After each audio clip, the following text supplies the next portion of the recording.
swing, high pull, snatch. While you are on the journey of mastering the kettlebell snatch, I highly recommend this single arm chain where you're going to go from a one arm swing to a high pull to that overhead snatch. Think of it as building up in height from that swing, which is very horizontal and comes to about chest height, to that full vertical overhead position, which is the snatch. So you're growing height with each movement, and for that matter, notice the elbow bend. I bend my elbow more for the high pull and even more to pull that kettlebell overhead into that snatch. So let's break it down with movement now. First things first, watch your wrist.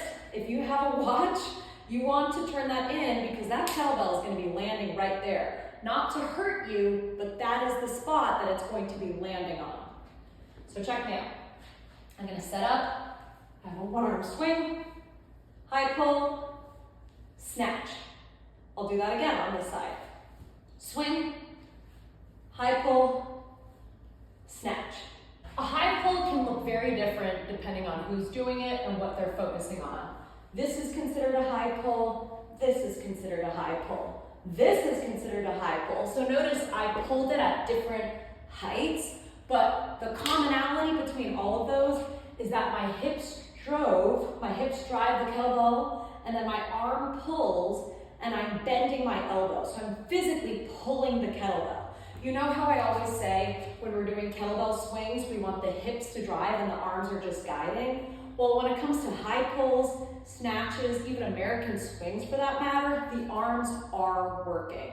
But first it comes from the hips and the arm is finishing out the movement. So with the high pull, we're teaching that arm how to pull the kettlebell up in preparation for that snatch. If you're also someone who has a hard time transitioning from that lasso wraparound snatch technique, where we wrap the kettlebell around, and you're trying to transition to the flip, that hardstyle kettlebell technique, the high pull is a good moment to practice what it feels like to physically pull the kettlebell, and then with the snatch, we're just punching through the handle at the top. So again, I swear by this chain.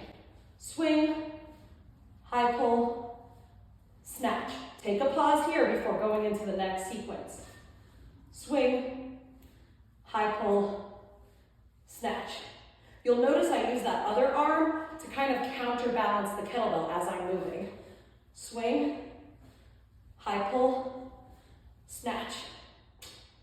All right, let me know how that goes for you, and I hope this video helps break it down.